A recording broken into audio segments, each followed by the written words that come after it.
السلام علیکم ورحمۃ اللہ وبرکاتہ۔ امید کرتا ہوں کہ آپ سب خیر و عافیت سے ہوں گے۔ تو آج کا جو ہمارا سبق ہے وہ ہے سبق نمبر 5 تختی نمبر 12 اور جزم کی مشق۔ جیسا کہ آپ کو معلوم ہے کہ جو ہمارا سبق کا سلسلہ جاری ہے وہ جزم کی مشق ہے اور قرآن مجید کے وہ کلمات ہیں جن کے اندر جزم پائی جاتی ہے۔ تو آج ہم کچھ ایسے کلمات پڑھنے والے ہیں جس کے اندر جزم کیا ہے، پہلے بھی آتی ہے اور آخر میں بھی آتی ہے۔ یعنی اگر آپ بات کریں امہل کی تو یہاں پر دیکھیں میم کے اوپر بھی جزم ہے اور لام کے اوپر بھی جزم ہے، آخر میں یہاں پر دوسرے کلمہ کے اوپر جزم ہے۔ تو جزم کا مطلب ہوتا ہے سکون۔ جزم کا جو دوسرا نام ہے وہ ہے سکون، یعنی کسی حرف کو ساکن کرنا۔ ساکن کا مطلب ہوتا ہے جیسے بندہ چل رہا ہوتا ہے اور رک جاتا ہے، جیسے الہم، ٹھیک ہے، ام ہل، اس طرح ہم کیا کریں گے، سکون کو جماؤں کے ساتھ پڑھیں گے اور اس کے اوپر رک کر پڑھیں گے۔ تو چلیے سبق کو شروع کرتے ہیں۔ تو سب سے پہلے جو ہمارا کلمہ ہے وہ ہے ام ہل۔ اب اس کے ہجے کس طرح ہو گئے، اس کو کس طرح پڑھا جاتا ہے؟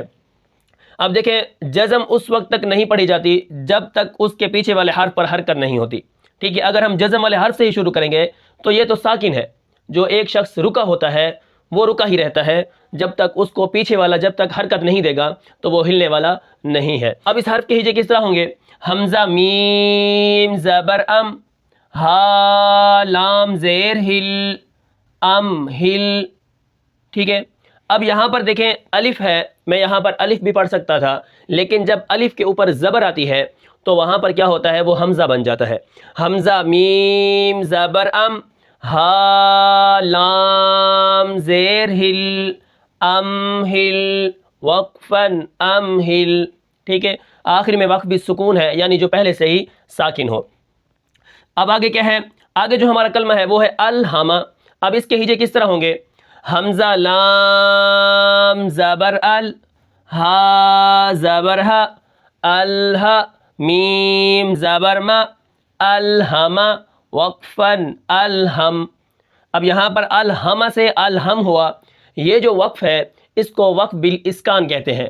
وقف بالاسکان کا مطلب یہ ہوتا ہے کہ جو پہلے سے ساکن نہ ہو، اس کے اوپر کوئی حرکت ہو، ٹھیک ہے، تو اس کو ہم ساکن کر دیں گے، آخر میں اس کو وقف بالاسکان کہتے ہیں۔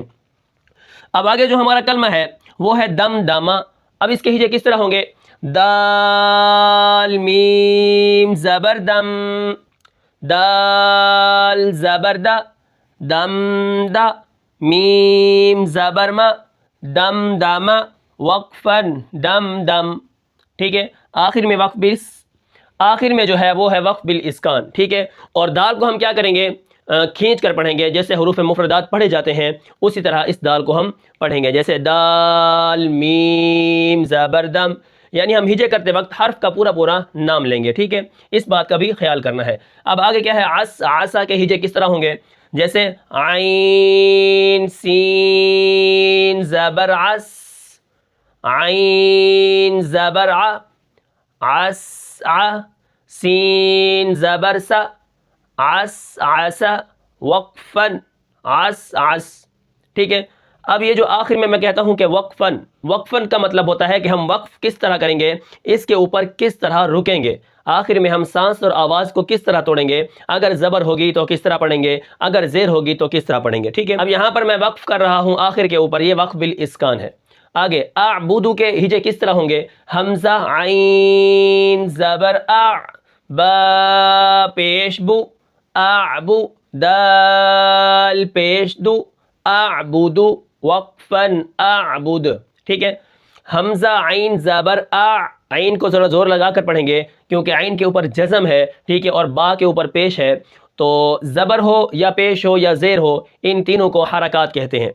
اگر آپ کو نہیں پتا کہ حرکات کتنی ہیں، حرکات کس طرح پڑھی جاتی ہیں، تو آپ میرے چینل پر جا کر حرکات کی جو تختی ہے وہ دیکھ سکتے ہیں۔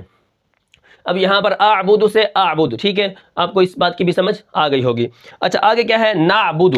اب یہاں پر دیکھیں نون عین زبر نع، با پیش بو، نعبو، دال پیش دو، نعبد، وقفن نعبد، ٹھیک ہے۔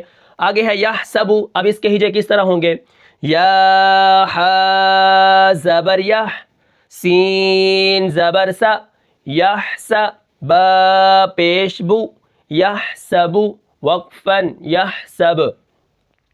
اب یہاں پر دیکھیں نعبد، یحسب اور اعبد، یہاں پر دیکھیں آخر میں جو آواز پیدا ہو رہی ہے، آپ آواز کو دیکھیں، جیسے اعبد، نعبد، یحسب، ٹھیک ہے، اس طرح یحسب، اب یہ جو آوازیں آخر میں پیدا ہو رہی ہیں ان کو قلقلہ کہتے ہیں. ان آواز کو کیا کہتے ہیں؟ اس آواز کو قلقلہ کہتے ہیں. اور قلقلہ کا مطلب کیا ہے؟ جنبش کرنا، حرکت کرنا. یعنی نعبد، یہاں پر آواز رک جاتی کیونکہ ہم اس کو ساکن کر رہے ہیں. یحسب، با کی آواز کے اوپر ہم ساکن کر رہے ہیں تو ان کی آوازیں آخر میں نہ نکلتی، لیکن ان کی آوازیں آخر میں جنبش کر رہی ہیں، حرکت کر رہی ہیں سکون کی حالت میں، تو اس کو قلقلہ کہتے ہیں. قلقلہ کا مطلب ہے جنبش کرنا، حرکت کرنا. اور ایسے حروف 5 ہیں. کون کون سے؟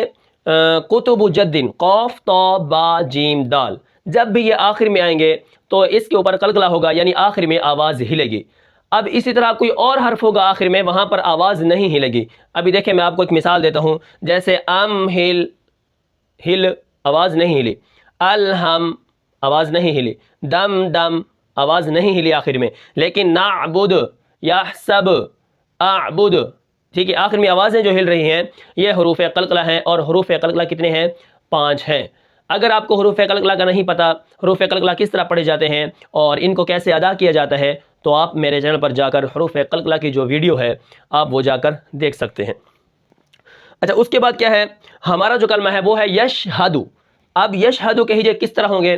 اس کو ہم کس طرح پڑھیں گے؟ یا شین زبر یش، ہا زبر ہا، یش ہا، دال پیش دو، یشہدو وقفاً یشہد. ٹھیک ہے. اب یہاں پر کیا کرنا ہے؟ ہم نے شین کے اندر آواز پیدا کرنی ہے. جو اس کے اندر صفت ہے وہ ہے تفشی. تفشی کا مطلب یہ ہے کہ یہ شین کے اندر پائی جاتی ہے. جب یہ پڑھی جاتی ہے اپنے مخرج میں تو اس کی جو آواز ہے وہ منہ کے اندر پھیل جاتی ہے. ٹھیک ہے، جیسے یش. ٹھیک ہے. اب یہاں پر آگے دیکھیں، ہا زبر ہا. اب ہا اور ہا کا ہم نے خیال کرنا ہے. ٹھیک ہے، ہا کو الگ ادا کرنا ہے اور ہا کو الگ ادا کرنا ہے. آگے جو ہمارا کلمہ ہے وہ ہے سطحت. اور اس کے ہجے کس طرح ہوں گے؟